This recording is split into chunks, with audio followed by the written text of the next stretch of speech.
My father humiliated me in front of 200 people, and honestly, that was the best thing he ever did for me, because 3 weeks later, his company started collapsing. And the daughter he called worthless was the only person who could have saved it. Before I tell you how my father publicly mocked me at his retirement party, without realizing his entire business secretly depended on me, comment below. What hurts more, being hated by your family or being treated like you never mattered at all? And if you enjoy emotional family drama, toxic parents, favoritism, hidden success, betrayal, rich family secrets, emotional revenge, and satisfying justice stories, subscribe now. Because this one gets brutal. My name is Heather Ivins. I was 32 years old the night my father accidentally destroyed his own life with one joke. The party happened at Fairfield Country Club in Connecticut. Crystal chandeliers, champagne towers, rich people pretending they loved each other, 200 guests packed into a ballroom celebrating my father's retirement. Richard Ivins, CEO, community favorite, the man everyone respected publicly. And honestly, nobody in that room knew who he really was. I wore a black Valentino dress and my grandmother's pearl earrings, not to impress anyone, just because she was the only person in my family who ever truly saw me. My stepmother Linda noticed me immediately when I walked in. Of course she did. Her eyes scanned my dress, jewelry, handbag, calculating value before emotion. "Heather," she smiled tightly, "you actually came." Actually came. Interesting phrase, because people who exclude you for years always act shocked when you stop disappearing quietly. My stepbrother Marcus ignored me completely. Typical. Marcus spent his whole life acting like the world owed him applause for breathing. Golden child, future CEO, my father's greatest achievement. Meanwhile, I was the invisible daughter, not abused dramatically. That would have been easier. I was simply unimportant. Marcus got praise, I got silence. Marcus got opportunities, I got explanations. Marcus got investment, I got "you're strong enough to figure things out." And honestly, families like mine survive by convincing one child that neglect is maturity. But there was one exception, my grandmother Margaret. Every Sunday she called me, asked about my dreams, my classes, my life, not politely, genuinely. "You remind me of myself," she used to whisper. "That scares your father." At the time, I thought she was joking. I understand now she wasn't. When I was 20, my father pulled me out of college. Family meeting, mahogany office. Fake sympathy, Marcus got accepted into Wharton's MBA program. Apparently the family couldn't afford both our educations, so mine disappeared just like that. And honestly, the worst part wasn't losing college. It was realizing nobody expected me to fight back. Linda smiled gently and said, "A girl doesn't need business school to have a good life." Interesting, because years later, the girl who didn't need business school quietly built a company my father's empire couldn't survive without. But back then, I just nodded, then left Connecticut with $2,000 and a suitcase. Boston changed me, tiny apartment above a laundromat, ramen dinners, secondhand furniture, peaceful, actually peaceful, because honestly, struggling financially hurts less than living somewhere you feel unwanted. I worked mornings at a cafe, nights as an admin assistant at a logistics company, and slowly I learned everything. Operations, supply chains, negotiation, freight systems. I took free online courses after work until my eyes burned. No family help, no connections, no safety net, just survival. Then my boss Walter said something that changed my life. "You're smarter than everyone in this office, Heather. Start acting like it." Nobody had ever spoken to me like that before, like capability was obvious. 4 years later, I launched Meridian Consulting. Small at first. Just me and a rented desk. But honestly, pain creates dangerous ambition in overlooked women, and Meridian grew fast, very fast, 15 employees, major contracts, millions in revenue, but I kept my ownership private. No interviews, no LinkedIn, no public profile. Why? Because I knew my family. If they discovered I succeeded, they'd either take credit or try destroying it. Then Grandma Margaret died, and honestly, losing her felt like losing the last person who remembered I existed before the damage started. 3 days after the funeral, her lawyer called me. Private trust fund. $800,000 hidden from the family for years. And attached to it, a handwritten letter. Heather, I know what they did to you. I know what your father stole from your future. This money is yours. No conditions, no guilt. Build the life they tried convincing you that you didn't deserve. Love, Grandma Margaret. I cried so hard reading that letter I couldn't breathe because suddenly someone finally admitted it. I wasn't crazy. I wasn't dramatic. I wasn't imagining the favoritism. Grandma Margaret saw everything. And honestly, that realization changed something permanently inside me. So I built faster, bigger, stronger, until eventually Meridian Consulting became one of the biggest logistics optimization firms in Boston.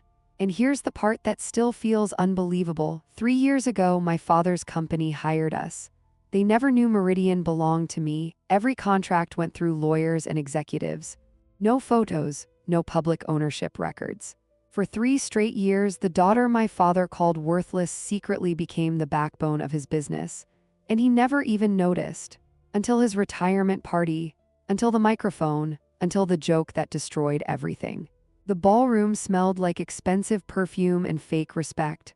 Politicians, executives, bankers, all applauding my father like he was some kind of legend. And honestly, watching people admire someone who spent 20 years emotionally erasing his own daughter felt surreal. I sat alone at table 14 near the service entrance. Not with family, of course not. Apparently there wasn't room for me beside people who actually mattered. A waiter handed me champagne. Across the room, my father laughed loudly near the bar while business executives surrounded him. Then I heard something interesting. Meridian Consulting transformed our company, he bragged proudly. They're basically the backbone of our operations now. I nearly smiled into my glass, because honestly, the irony was almost too perfect. The daughter he spent years calling useless was quietly keeping his company alive. My phone buzzed. Daniel, my CFO, contract renewal from Ivan's Logistics arrived today. 5 more years, need your answer by Friday. I stared at the text for a long moment. 5 years, 1 signature, that was all standing between my father's company and total operational collapse. And honestly, up until that night, I still planned to renew it, not for my family. For the employees, the workers who'd suffer because leadership was selfish and incompetent. But then my relatives found me near the champagne bar. Aunt Susan first. Of course, women like her treat gossip like cardio. Heather, she gasped dramatically. I almost didn't recognize you. Interesting, because nobody ever recognizes the family member they spent years ignoring. Her eyes traveled slowly over my dress. You look well. The pause before well did all the real talking. Then Uncle David joined us smiling politely. Richard says you're still figuring life out. There it was, the narrative. My father had prepared them before I even arrived. Poor Heather, lost Heather, emotionally unstable Heather. A late bloomer, Aunt Susan added softly. I sipped champagne carefully, not angry, just tired, because honestly, there's something uniquely exhausting about realizing your family rehearses disappointment about you socially. Then Aunt Susan lowered her voice. We heard you struggled mentally after leaving college. I froze, not visibly, but internally everything stopped. Mental health rumors, interesting. Because manipulative families love turning emotional pain into instability once the scapegoat starts succeeding quietly. I'm doing very well actually, I replied calmly. They exchanged pitying looks instantly. Like confidence itself sounded delusional coming from me. And honestly, that's when something shifted permanently inside me, not heartbreak, clarity, because suddenly I realized these people didn't know me at all. Not my life. Not my work, not my success.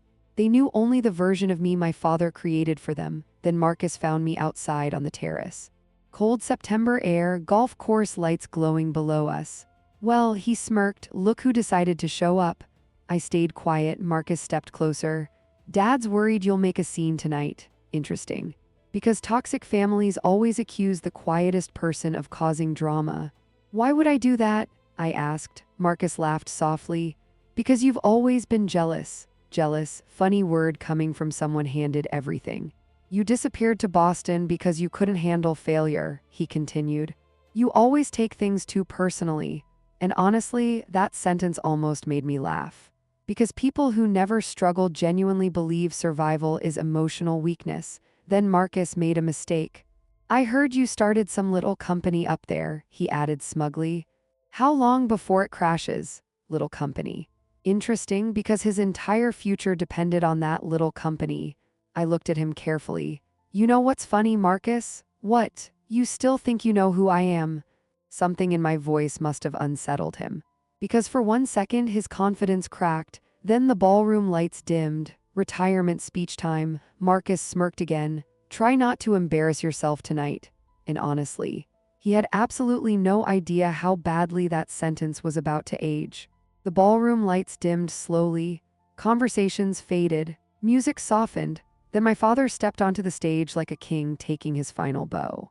Thunderous applause exploded around the room. And honestly, watching 200 people celebrate a man who couldn't love his own daughter properly felt almost absurd. Richard Ivins adjusted the microphone confidently. Perfect suit. Perfect smile, perfect performance.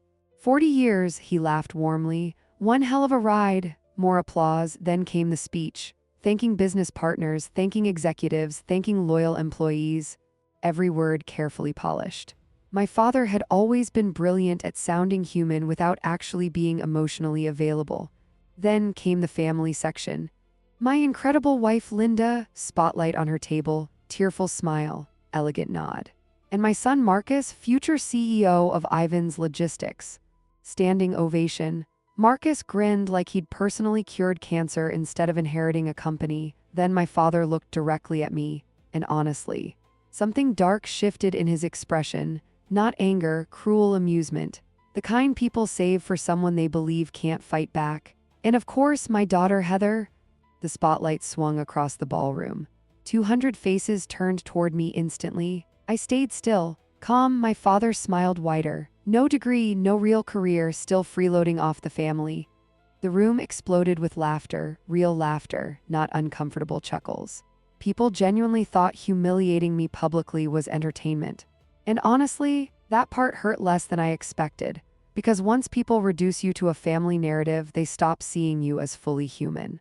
My father raised his glass dramatically. But hey, he laughed, maybe someday she'll marry rich and figure things out.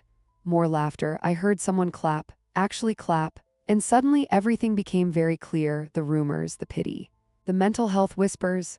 My father spent years building a version of me everyone could safely disrespect. And now he wanted an audience for it. Interesting, because honestly, cruel people become careless once they think they've completely won. The laughter slowly faded. My father waited for me to shrink, to smile awkwardly, to absorb it quietly like always. Instead, I stood up. The entire ballroom went silent immediately. You could literally hear glasses clinking 3 tables away. My father's smile faltered slightly, because suddenly he realized I wasn't reacting correctly. I picked up my champagne glass slowly. Every eye in the room locked onto me. Some curious, some uncomfortable, some excited for drama. They thought they were about to watch the unstable daughter finally snap. Instead, I smiled, calmly, then raised my glass toward my father. Congratulations on your retirement, Dad.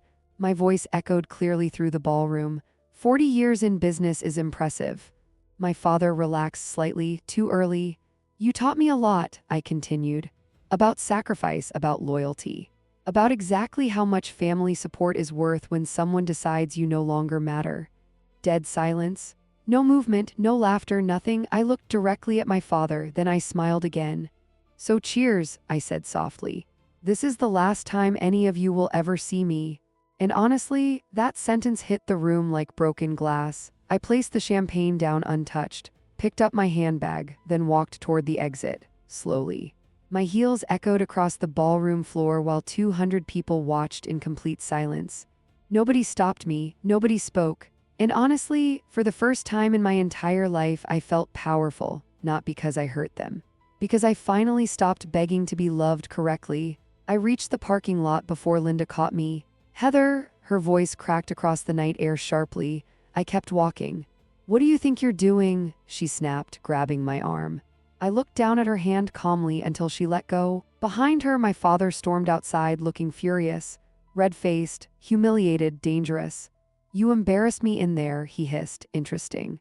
Because humiliating me publicly was apparently comedy until I refused to stay humiliated. You handled that yourself, I replied quietly. My father stepped closer. get back inside and apologize. Now, no, that single word changed everything, because honestly, it was probably the first real boundary I'd ever given him. His jaw tightened instantly. If you walk away now, he warned, you're done with this family. I almost laughed. Because suddenly I realized something devastating. He genuinely believed I still needed them. Dad, I said softly, you cut me off 12 years ago, you just never admitted it out loud. Then I opened my car door and drove away, while the company secretly keeping his business alive sat entirely in my name. I drove back to Boston that night with the windows down, even though it was freezing outside. And honestly, I couldn't stop shaking. Not from sadness, relief. The kind that hits after years of surviving something you finally escaped emotionally. My phone started exploding before I even crossed the Connecticut state line. Calls, texts, voicemails, Marcus, Linda. Unknown relatives. I ignored every single one because honestly, families like mine don't panic when they hurt you. They panic when they lose access to you. Then my phone buzzed again. Daniel, you okay? Interesting how people who genuinely care ask about you first, instead of asking what problem you created for them. I called him immediately. How bad was it? He asked carefully. I laughed once. Worse than expected?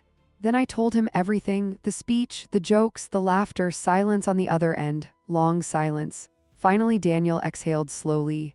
Okay, he said calmly, then we're done waiting. And honestly, that sentence changed the direction of everything. Because up until that moment, I still wasn't planning revenge. I just wanted distance. But my father made one fatal mistake. He humiliated me publicly while secretly depending on me professionally. And suddenly, those two worlds collided. Monday morning, Ivan's Logistics received our official contract termination notice. 30 days, professional.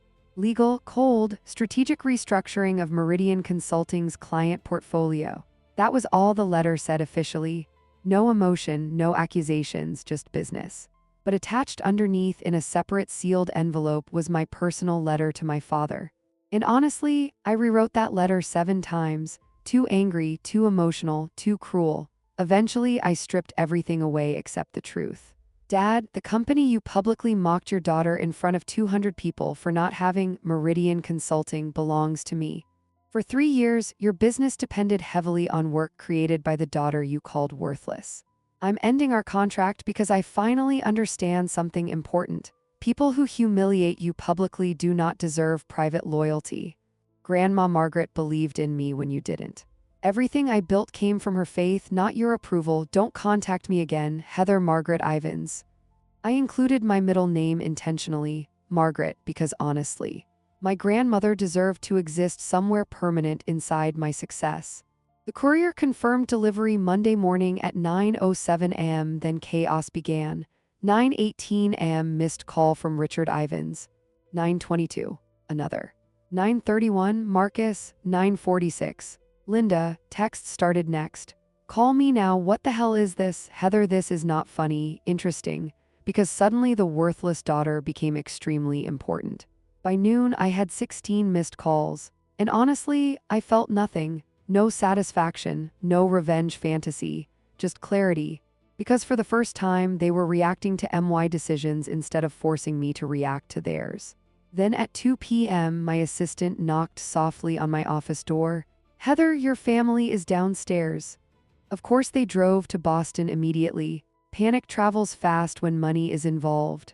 I looked out the window at the harbor quietly, then straightened my blazer, and honestly, I realized something important in that moment. I wasn't scared of them anymore, not emotionally, not financially, not psychologically. That terrified them far more than the contract ending. Put them in conference room B, I said calmly. Glass walls, full visibility, witnesses, not to embarrass anyone, to keep everyone honest. 5 minutes later, I walked into the room, and honestly, I've never seen my father look afraid before that day. Conference room B had glass walls, Boston's skyline behind me, my employees outside pretending not to stare, and honestly, that was intentional. Because manipulative families behave differently when witnesses exist. My father stood the second I walked in. No retirement party confidence now, no charming executive smile, just panic. Heather, he snapped. What is this? Interesting. Not how are you? Not can we talk? Straight to the contract, because honestly, that told me exactly what mattered most. I sat calmly at the head of the table. Linda clutched her designer handbag tightly beside him. Marcus looked furious enough to explode. I folded my hands. You received the letter. You're terminating Meridian's contract, Marcus barked. You can't do that. Actually, I could. Very easily, 30-day termination clause. Perfectly legal. My father leaned forward immediately. There has to be some misunderstanding. I almost smiled hearing that, because people like Richard Ivins always think reality becomes negotiable once consequences appear. There's no misunderstanding, I replied calmly. I own Meridian Consulting. Silence, real silence, the dangerous kind, Marcus laughed once. Short, disbelieving, no you don't. I slid the incorporation documents across the table, ownership filings, tax registrations, contracts, every page carrying my name, and honestly, watching my father realize the truth in real time was surreal. His face physically lost color. Linda spoke first. But you don't even have a degree. There it was. The family belief system. Credentials mattered more than capability. Image mattered more than truth. I looked directly at her. You took my degree away. Dead silence again, because suddenly nobody in that room could pretend the past didn't happen anymore. Marcus shoved the paperwork back toward me angrily. This is revenge. Interesting, because boundaries always look like revenge to people who benefited from your silence. No, I said quietly. This is a business decision. My father's composure cracked instantly. Do you understand what happens if you pull this contract? Yes, I understood perfectly. 40% operational loss, major client instability, board pressure, public humiliation, and honestly, the terrifying part was that I still didn't want to destroy them. I just wanted distance. You should have thought about that before humiliating me publicly, I replied. My father slammed one hand against the table suddenly. You embarrassed me. There it was. Finally, the truth, not regret, not guilt. Image, everything with him always came back to image. I embarrassed you, I asked softly. You called your daughter worthless in front of 200 people. It was a joke. No, it was honesty. You just didn't expect consequences. That hit him hard, because honestly, people like my father survive by believing their cruelty doesn't count if they smile while delivering it. Then Linda switched strategies instantly. Tears, of course. Heather, we're family. Interesting how family only becomes important once they need something. You spread rumors that I was mentally unstable, I said calmly. Linda froze. Marcus looked at my father immediately. Oops, wrong secret. You told relatives I had emotional problems because it was easier than admitting you failed me, I continued. You built an entire version of me people could safely disrespect. My father rubbed one hand across his face heavily. For the first time in my life, he looked old, not powerful, not intimidating, just tired.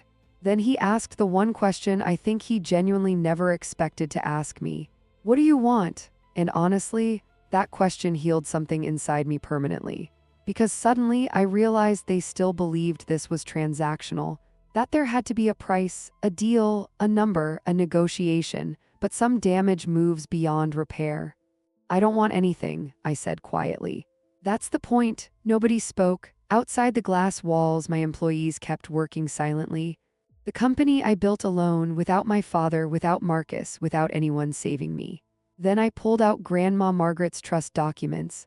And honestly, that's when the entire room truly collapsed. The second I placed Grandma Margaret's trust documents on the table, everything changed. My father stared at the paperwork silently, then his face hardened instantly. What is this? Interesting, because he already knew exactly who it came from. Grandma Margaret created a private trust for me 8 years ago, I said calmly. She knew what you did. Dead silence. Linda looked confused, Marcus looked irritated. But honestly, my father looked terrified, real terror, the kind that appears when buried secrets suddenly become visible. She left me $800,000, I continued quietly, and a letter explaining exactly why. My father stood abruptly. She had no right, wrong answer. Because innocent people don't react with anger to hidden protection funds. She had every right, I replied. It was her money. Then I slid the handwritten letter across the table slowly. My grandmother's words, her signature, her truth. And honestly, watching my father read it felt almost unbearable. His hands started shaking halfway through, not dramatic shaking, exhausted shaking, the kind people do when the last lie finally collapses. Marcus grabbed the letter impatiently. What the hell is this? Then his expression changed too, confusion first, then realization, then panic, because suddenly they understood something devastating. Grandma Margaret knew exactly how this family treated me, years before I fully accepted it myself. Linda sat down slowly. She knew, I laughed softly, couldn't help it. Yes, I whispered. She knew everything. The tuition, the favoritism, the lies, everything. Then I decided to tell them the part that truly destroyed the room. There was money for my college, I said quietly. Nobody moved. I looked directly at my father. You lied, Marcus frowned immediately. What is she talking about? Interesting, because apparently even Marcus didn't know the full truth. There was an education fund my mother left for me before she died, I continued. Dad drained it for Marcus's MBA. Marcus went completely pale. Linda looked horrified.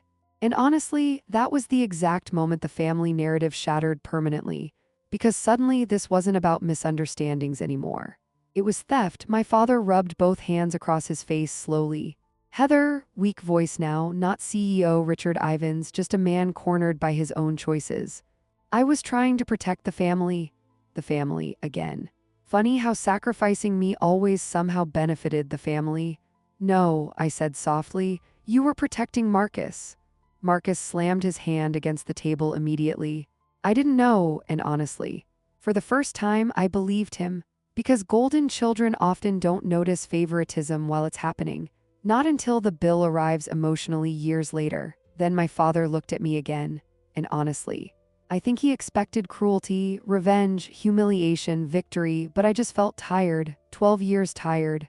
You know the saddest part? I asked quietly. Nobody answered. I still would have renewed the contract. Real silence. Because suddenly, everyone in the room understood exactly what they destroyed at that retirement party. I wasn't planning revenge, I continued. I was planning professionalism. My father closed his eyes briefly, and honestly, that seemed to hurt him more than anger would have. Then Linda whispered something so quietly I almost missed it. We thought you hated us. Interesting, because emotionally neglectful families always confuse distance with cruelty.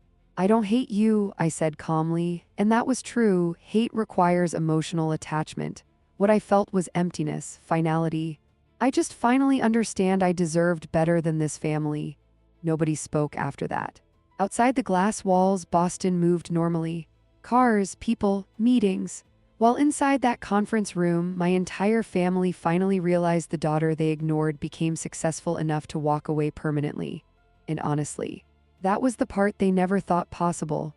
After that meeting, my family stopped calling for 2 weeks. And honestly, the silence felt strange, not peaceful, just unfamiliar.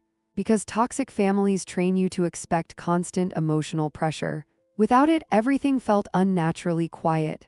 Then the fallout started publicly.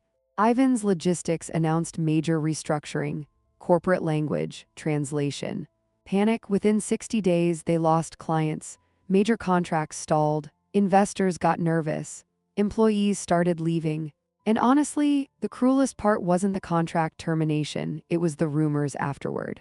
Because 200 people attended that retirement party, 200 witnesses. And suddenly, the same executives who laughed at me started hearing another story. The worthless daughter secretly built the consulting company keeping Richard Ivins' business alive. Connecticut country clubs survive on gossip. Within weeks, my father became the cautionary tale, not respected CEO Richard Ivins. The man who publicly humiliated the daughter who quietly built something bigger than him. Interesting how quickly people change sides once success becomes visible. Marcus lasted 4 months as CEO before the board forced leadership restructuring, which honestly meant they no longer trusted him. Linda stopped attending charity events. Too many whispers, too many questions, too many women suddenly wondering what kind of mother helps destroy one daughter to protect another child's comfort. But honestly, none of that gave me satisfaction. That surprised me most, because for years I thought revenge would feel powerful. It didn't. It just felt heavy, like finally putting down something painful you carried too long. Then 6 months later, I got a call from Uncle Robert, my father's younger brother, the black sheep of the family, artist, divorced, quiet. Apparently, my grandmother trusted him enough to tell him everything before she died. And honestly, what he told me changed me permanently. Heather, he said softly, your mother created a separate education fund for you before she died. My stomach dropped instantly. I know, I whispered. No, he replied quietly. You don't? Long pause. Then, there was enough money to pay for 4 years at any university you wanted. I stopped breathing for a second because suddenly the truth became even uglier, not neglect, not favoritism, choice.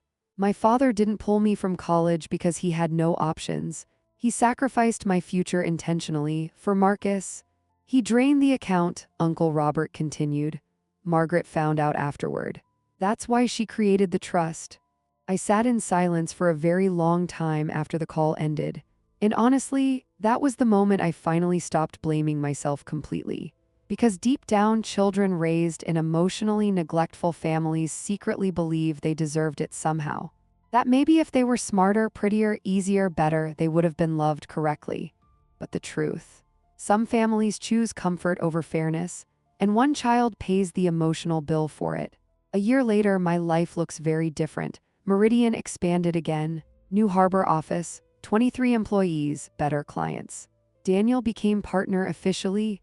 Uncle Robert visits Boston every month. And every Sunday, I still visit Grandma Margaret's grave. Fresh flowers, coffee beside the headstone, like our old phone calls never ended. Last spring, I sat there watching sunlight move through cemetery trees when I realized something important. My father thought humiliating me publicly would put me back in my place. But honestly, he accidentally did the opposite. He freed me because once someone humiliates you publicly, the fear disappears. There's nothing left to protect anymore. No illusion, no hope, no fantasy that maybe someday they'll finally love you correctly.